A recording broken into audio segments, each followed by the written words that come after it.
All right, guys, back with some polling information here. So, Abacus Data had released their poll, and even they're showing a more of a liberal surge than I think most of us thought. They do still have the Conservatives winning by 4 points, 38-34 for the Conservatives, but even they are now starting to show that it's the Liberals are kind of moving in. Now that being said, Liberal leadership the race just finished. Mark Carney's been sworn in. It's not Justin Trudeau, so there's going to be more excitement in the Liberal Party. Is this a honeymoon phase? Is this the Conservatives not putting in as much airtime as they had recently gotten, especially back when Parliament was going? Because if you go back, you would see videos from CPAC and every single day, or almost every day, when they would do question period or just have sessions in Parliament, and Pierre Poilievre would absolutely embarrass not only Justin Trudeau, but the whole entire Liberal cabinet. And look at the separation here, right? 42-22, et cetera, et cetera, et cetera. And then Trudeau resigns at their worst point, and then Carney comes in, and then, okay, is this the honeymoon phase? Is this people actually thinking that Mark Carney's good? We don't really know yet. The one thing we do know is that Kim Campbell in 1993 had this happen to her, and she was on the rise, and got absolutely obliterated. I think the Conservatives had like under 10 seats after that election. So I don't think we're going to see that, but I still do think that the Conservatives are going to climb back and make a majority, or win a majority rather. Yes, it would be more helpful if Parliament was back in action. We would see question periods and things like that, which would help. But since that's not available, Pierre has to get in front of the camera. He has to really start hammering home a different message. Leave the carbon tax alone. If you're going to say anything about it, just say, hey, look, I guess the Liberals agree with me now. They stole my policy. And then go after everything else. His track record as a banker, the fact that he lies all the time, just keep hammering it in. I think the Conservatives will definitely recover here. And like I said, I've been critical of other polls, not really sure where they're getting their information. But when Abacus and Leger say it, and even Innovative, I think, has it a little bit closer now. Innovative doesn't have a long track record, but they seem to do really good polling work. Abacus and Leger, though, have a very good track record. And they're showing it closing in. Now, the poly market kind of taking kind of a weird move. It was tied yesterday morning, and then yesterday at 8 p.m., it was a 10-point lead, or there's a 10-point swing, and then now it's a little bit closer. So it's kind of like interesting how that's happening. I think Pierre Poilievre will eventually separate himself. But back to the Abacus data, there's some other important pieces of information here. So committed vote by intention by province. BC way ahead, Alberta way ahead, Saskatchewan, Manitoba way ahead. Ontario, though, it's a virtual tie, with the Conservatives being ahead by 1. Quebec, Conservatives never really do well there anyway, but the Liberals are ahead of the block, so that's a problem. And then Atlantic Canada, virtual tie with the Liberals being up 2%. So, it's gotten closer in Atlantic Canada and Ontario. Unfortunately, for the rest of Canada, Liberals and Atlantic Canadians are very, very easily manipulated. If they're coming over back to the Liberals because Trudeau's gone or because of Trump, without looking into Carney at all, and just having this, because they watch mainstream media, and what are they talking about?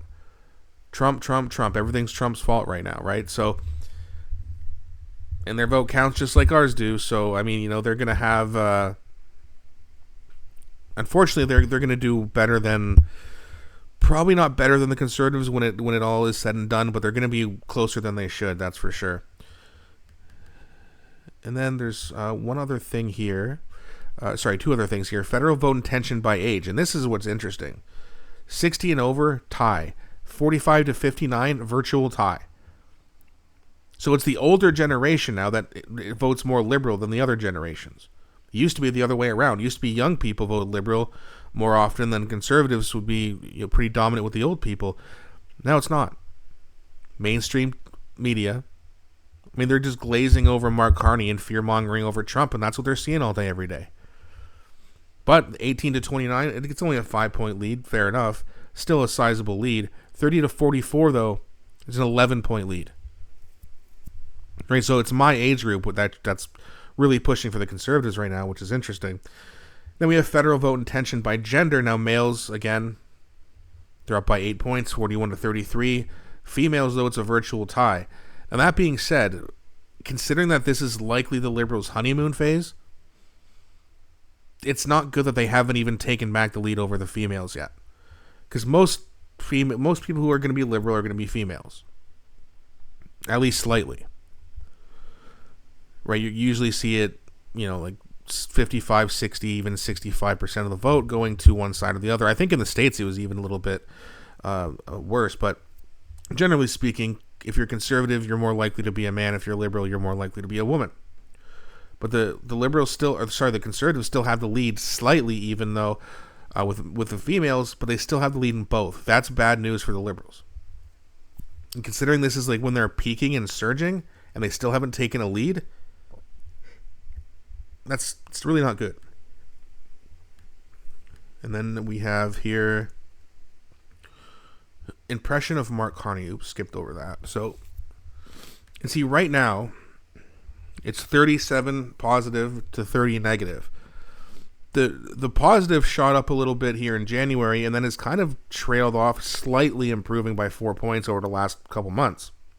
However, the negative rating has actually gone up sizably by 10 points in that same time. So the positivity has gone up by 4 points, negativity's gone up by 10. If this keeps trending up, which it surely will, and this starts to take a hit, that's going to be a big problem. That's why, in my opinion, Mark Carney's going to call an election this week. He wants this thing done and over with. He doesn't want to wait till October. If this is till October, this numbers here is going to be probably well into the 40s, if not even higher. It's not good for him, so it doesn't make any sense. Then, of course, Pierre Poilievre, the negative is 43 to 36. Again, I understand some people are a bit frustrated with him, but I think a lot of this also has to do with, for some reason, some people just think he's too much like Trump, even though I think that's ridiculous. I think the rich old white man who has companies in the United States is probably a lot more like Trump than someone who is not nearly as rich, not nearly as old. And let's be honest, even though he is a little bit of an attack dog, he doesn't come off exactly like Trump. Like, Trump says crazy things sometimes. Pierre Poilievre doesn't go that far overboard at all. So, but some people think it. What are you going to do? Then, impression of Jagmeet Singh. Well, he's irrelevant. Donald Trump's impression, the impression of him, 75% negative, but it's Canada. Super progressive liberal Canada. And this is what's the most interesting part here. So top issues facing Canada, the rising cost of living at 61%, Donald Trump and his administration. It's the second biggest concern right now because of the tariffs. Now, in my opinion, Trump should absolutely drop these tariffs because it's really hurting us here. Now, again, it's not his job to care about what we do in Canada, but that being said, it would be better for him if Canada had a government that was... Like, you have a conservative government in America, you'd rather deal with a conservative government in Canada too, because ideology, based off of things like common sense and finance, they're going to be more on the same page, or Mark Carney is going to be more of a pain in the ass. And there's one more thing. I might have missed it. Go back up here. Okay.